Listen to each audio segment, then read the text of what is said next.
Bom, como a gente viu em sala de aula, a superlargura é o aumento da largura normal da via nos trechos de curva, feito para que o veículo consiga se inscrever perfeitamente sem invadir a faixa vizinha.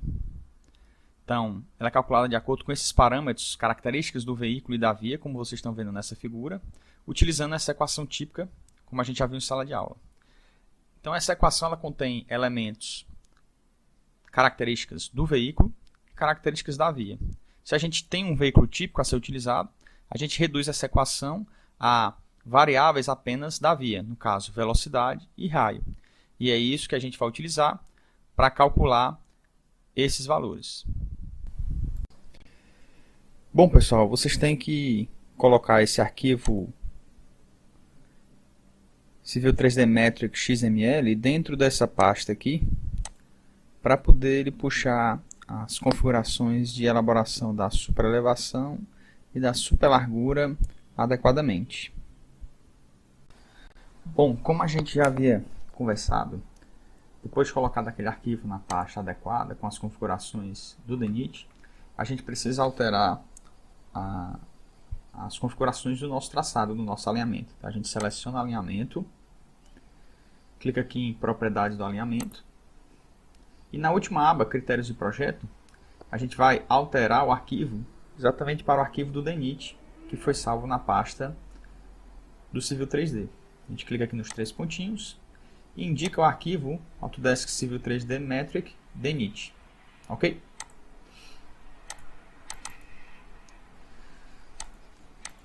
Em seguida aqui a gente escolhe o raio da tabela para a superelevação mínima. Como a nossa via é uma via classe 1 terreno plano, a gente vai escolher a superelevação máxima de 10%. Não quer dizer que isso não quer dizer que na nossa curva a superelevação utilizada vai ser 10%. E sim que o máximo valor vai ser 10%. 10% vai ser utilizado em que situação? No raio mínimo. A gente escolhe então aqui o método de associação, se a nossa seção transversal ela vai ter um coroamento no eixo e se a gente vai utilizar ou não curva e espiral. Então, no caso, o DNIT coroado com espiral. Certo? Provisoriamente estou desligando aqui o check set, mas a gente vai continuar utilizando o check set de via classe 1 plana.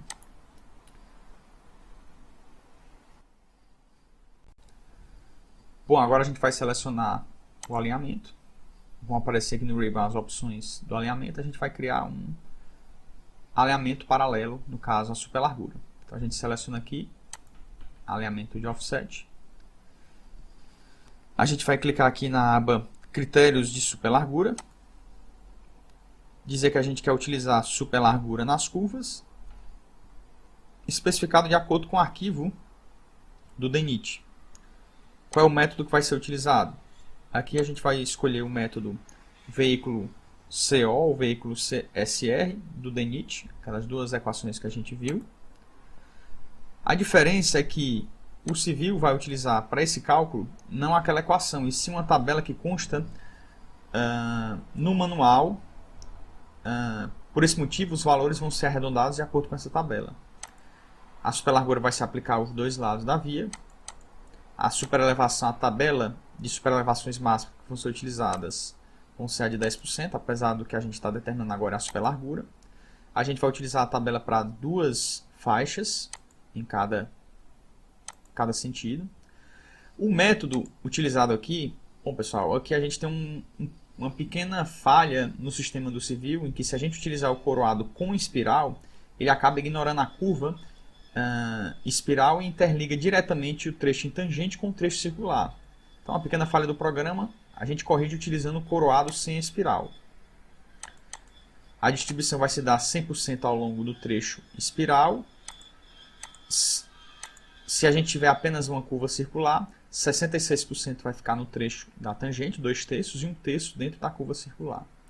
A largura mínima de faixa aqui está 7,20, mas a gente vai utilizar o valor de 3,60. Então, vou alterar aqui. Uma faixa para a pista para o lado esquerdo, para o sentido esquerdo, uma faixa para o sentido no lado direito. E aqui a gente vai determinar a distância entre eixos do nosso veículo típico. No caso, como a gente está utilizando o semi-reboque, a gente vai então alterar aqui para 10 metros. O chat que a gente está utilizando é o de via classe 1 plana. A gente vai então dar OK e automaticamente vai gerar dois alinhamentos paralelos ao nosso eixo, em que no trecho em tangente a gente vai ter uma largura total de 7,20, 3,60 para cada lado, informando os dois lados da pista. No trecho circular, a gente vai ter a superlargura máxima de acordo com o raio utilizado e a velocidade da via. Lembrando que, como a nossa via é uma via classe 1, então a velocidade diretriz 100 km por hora. O raio que a gente está utilizando aqui é de 500 metros. Se a gente for calcular pela equação, o valor aqui vai dar um pouco maior do que 40, perto de 50 centímetros. Pelos critérios de arredondamento que a gente viu na parte teórica, o valor a ser utilizado deveria ser 60 centímetros. Mas se a gente for consultar a tabela que consta no manual do DENIT, a gente vai encontrar que para raios maiores do que 450 metros, se não me engano, a gente pode utilizar 40 centímetros, que é exatamente o que ele usa aqui. Então, se a gente for medir a distância no trecho em tangente, entre essas duas linhas roxas que são os alinhamentos da superlargura, vou medir aqui a distância perpendicular, então a gente tem 7,20, que é o trecho, que é a largura normal em tangente. E no trecho circular, então a gente vai medir aqui dentro do trecho circular, temos então 7,60, ou seja, a gente aumentou de 7,20 para 7,60, 40 centímetros, como havia informado, que é o que consta na tabela. Se a gente fosse utilizar um raio menor do que esse 500, óbvio que a gente estaria ferindo o critério de raio mínimo para superelevação, para uma via classe 1, porém, o programa alteraria essa superlargura de acordo com esse raio alterado e de acordo com a velocidade.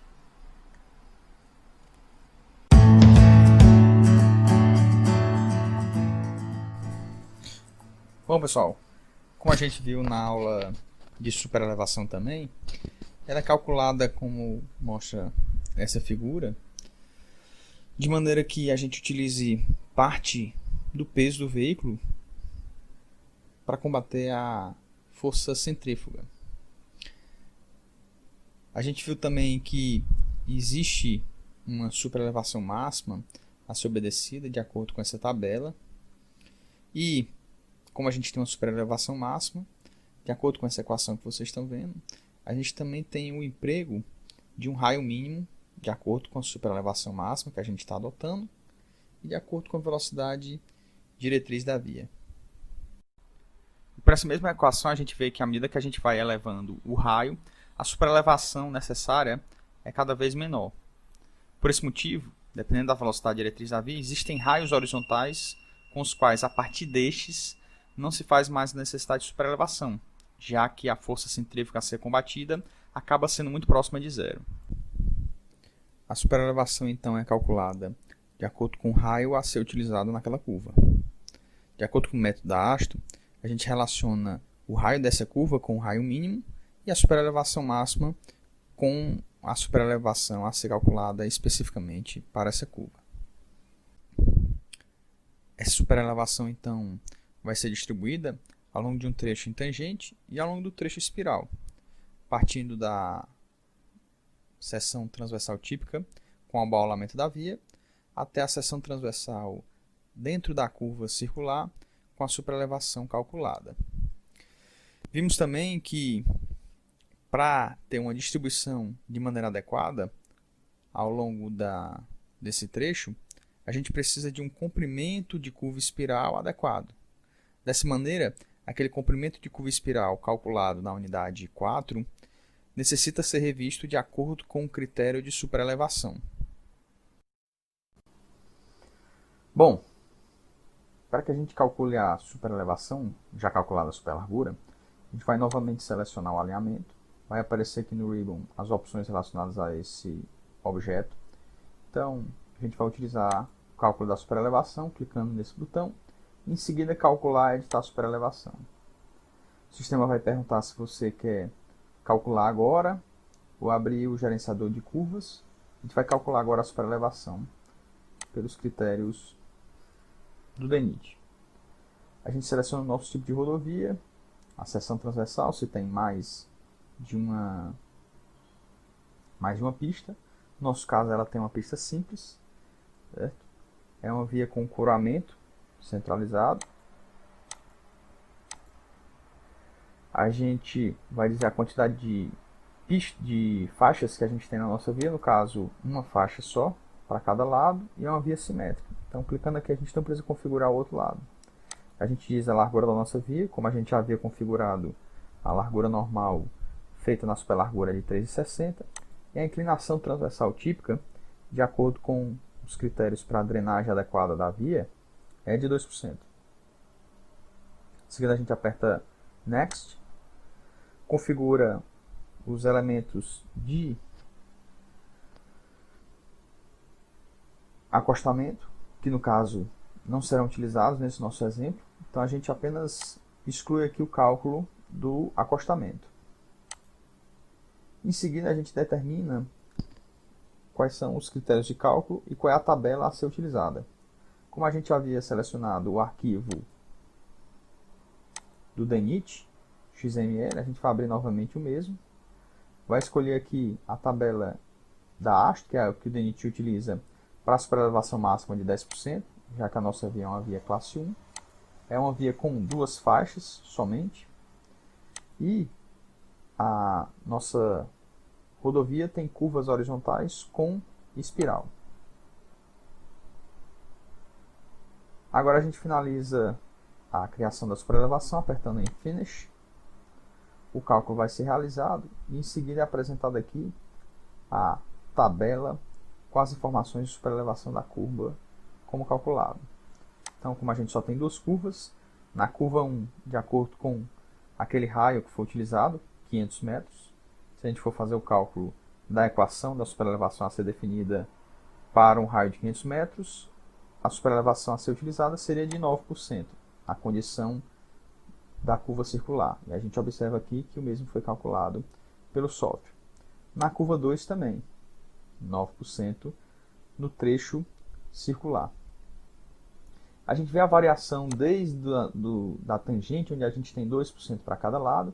Então, primeiro o trecho em tangente vai de 2% caimento transversal para ambas as faixas, 2% e 0% ao final da tangente, entrando na transição com 2% e 0%, igualando os 2%, então a gente já tem uma inclinação na direção do centro da curva com 2%, e a gente vai ter essa variação dentro da espiral de 2%, no trecho LE2, de 2% até 9%.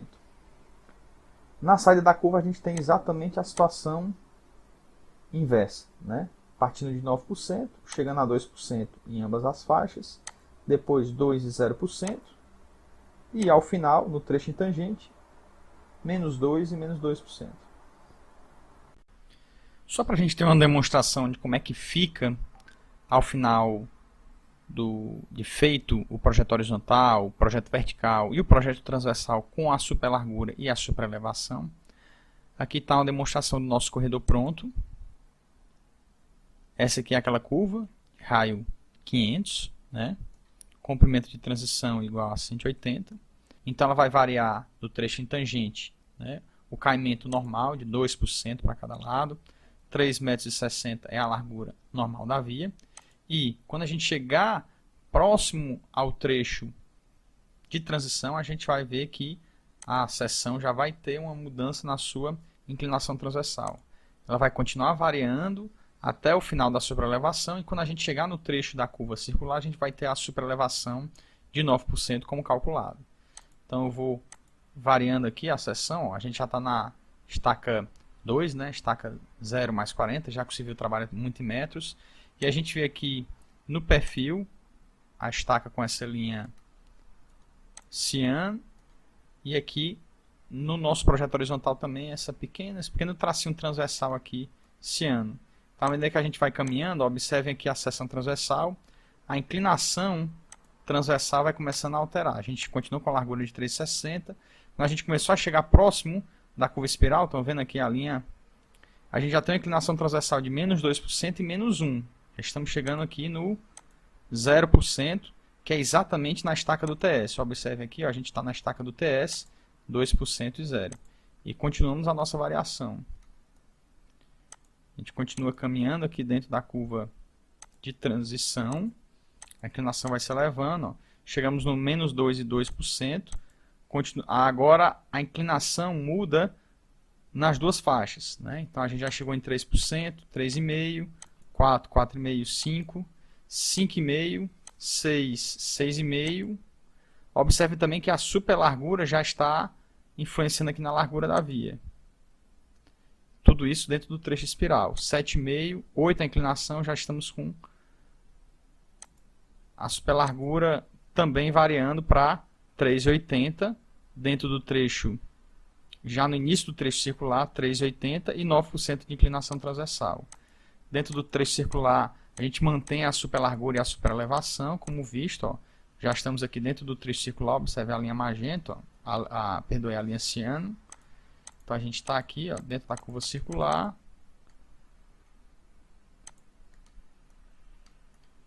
Continuamos na curva circular, superelevação e superlarguras máximas. Bom, agora a gente vai começar a sair da curva circular, já estamos aqui na curva de transição. Observe que já houve uma redução na superlargura e na superelevação. Já chegamos no 3,60 da superlargura e a superelevação estamos voltando aqui para o menos 2,2. Depois só um lado, continua reduzindo até chegar no abaulamento de menos 2,0, até que no trecho em tangente a gente esteja com menos 2,2. Aqui já houve uma variação, já começando a superelevar de novo, porque a gente já está começando aqui já a segunda curva. Mas acho que ficou claro aqui a variação da superelevação e da superlargura dentro desse nosso trecho.